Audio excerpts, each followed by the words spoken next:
বাচ্চাদের বায়নার আর শেষ নেই।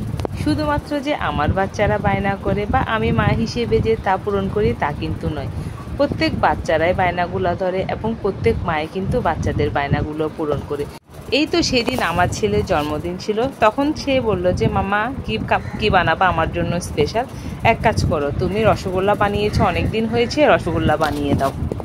যা বলা তাই কাজ। ছেলের বায়না বলে কথা, তাও আবার জন্মদিন বলে কথা ছিল, তো সে আবদার তো আর ফেলতে পারি না। তো যাই হোক, আমি এখানে 1 লিটার দুধ নিয়েছি। 1 লিটার দুধ এগুলো যখন ব্লক উঠে এসেছে তখন আমি এখানে সিরকাটা দিয়ে দিয়েছি। 1 টেবিল চামচ সিরকা 2 টেবিল চামচ পানির সাথে মিক্স করে আমি দিয়ে দিয়েছি। আপনারা চাইলে পরিমাণ মতো লেবুর রসটাও দিতে পারেন।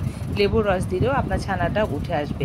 যখন আমি সিরকাটা দিয়ে কিছুক্ষণ পর যখন ছানাটা কাটতে শুরু করেছে, আমি এরকম চামচ দিয়ে আস্তে আস্তে নেড়ে নিয়েছি এবং ছানাটা ফুলফিলভাবে কেটে ওঠা পর্যন্ত আমি নাড়াচাড়া করতে থাকবো। ছানাটা যদি পারফেক্ট না হয় আপনার মিষ্টিটাও কিন্তু পারফেক্ট হবে না। সেজন্য ছানাটা আসলে খুব ভালোভাবে ট্রাই করবেন যে ছানাটা যাতে খুব ভালোভাবে ফুটে ওঠে। ছানা না ফুটলে মিষ্টিটা আসলে পারফেক্ট হবে না স্পঞ্জ রসগোল্লার ক্ষেত্রে। তো ছানাটা আমার হয়ে গেছে, আমি একটা পাতলা কাপড় দিয়ে এখানে ছেঁকে নিচ্ছি। আপনারা চাইলে ছাঁকনি বা একটা স্ট্রেনারের সাহায্যেও ছেঁকে নিতে পারেন। তো আমি একটা পাতলা কাপড় দিয়ে ছেঁকে 2-3 বার করে ধুয়ে নিয়েছি যাতে টক ভাবটা না থাকে। তারপর আমি ট্যাপের সাথে বেঁধে নিয়েছি। এখানে আমি 4 কাপ পানিতে 2 কাপ চিনি দিয়ে দিয়েছি, কিছু লং এলাচ দিয়ে দিয়েছি, গরম মশলা জাস্ট ঘ্রাণের জন্য।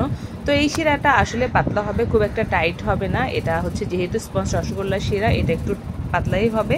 তো নেড়ে চেড়ে আমি 30 মিনিট ফুটিয়ে তারপর আমি চুলাটা ছোট করে এরপর হচ্ছে আমি ছানা প্রিপেয়ার করতে চলে যাব। ছানাটা আসলে খুব ভালো মতো মতে নিতে হবে। ছানাটা মতাটা যত ভালো হবে দেখা যাচ্ছে যে আপনার মিষ্টিটা কিন্তু ততটা পারফেক্ট হবে, ততটা হচ্ছে সফট আসবে। তো এই যে দেখেন আমার ছানাটা কিন্তু খুব সুন্দরভাবে হয়েছে। আপনি যখন এভাবে দেখবেন যে ছানাটা এরকম হচ্ছে, তখন বুঝে নেবেন যে আপনার ছানাটা হয়ে আসছে। তো আমি এখানে 1 টেবিল চামচ ময়দা দিয়ে দিয়েছি, 2 টেবিল চামচ চিনি দিয়ে দিয়েছি। দিয়ে আমি এগুলো খুব সুন্দর করে হাতের তালুর সাথে এভাবে মথে নিচ্ছি। আমি তো বলে দিয়েছি ছানার মতাটা যত সুন্দর হবে মিষ্টিটা কিন্তু ততই ভালো হবে। এবং একটা মসৃণ বা খুব সুন্দর একটা মিষ্টি বানানোর চেষ্টা করবেন। যদি এখানে কোনো ক্র্যাক থাকে তাহলে মিষ্টিটা অনেক সময় ফেটে যায় বা দেখতেও ভালো লাগে না। তো আমি খুব ভালো করে মিষ্টিগুলো একদম মথে নিয়েছি, বানিয়ে নিয়েছি যাতে কোনো প্রকারের ক্র্যাক না থাকে। এই যে দেখতে পাচ্ছেন একে একে আমি সবগুলো মিষ্টি বানিয়ে নিয়েছি। এরপর আমার ছানার যে শিরার পানিটা ছিল আমি ওখানে মিষ্টিগুলো দিয়ে দিয়েছি। এরপর ঘড়ি ধরে আপনি এটা হচ্ছে 10 থেকে 15 মিনিট জাল করে নেবেন।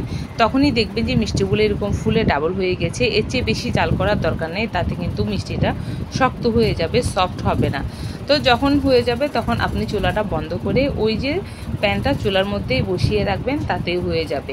তো চাইলে যদি বাচ্চারা গরম খেতে পছন্দ করে গরম দিতে পারেন, ঠান্ডা হলে ঠান্ডা দিতে পারেন। আসলে এটা যার যার টেস্ট অনুযায়ী যে যেমন খেতে পছন্দ করে। আমার বাচ্চারা আলহামদুলিল্লাহ গরম ঠান্ডা দুভাবেই খেতে পছন্দ করে।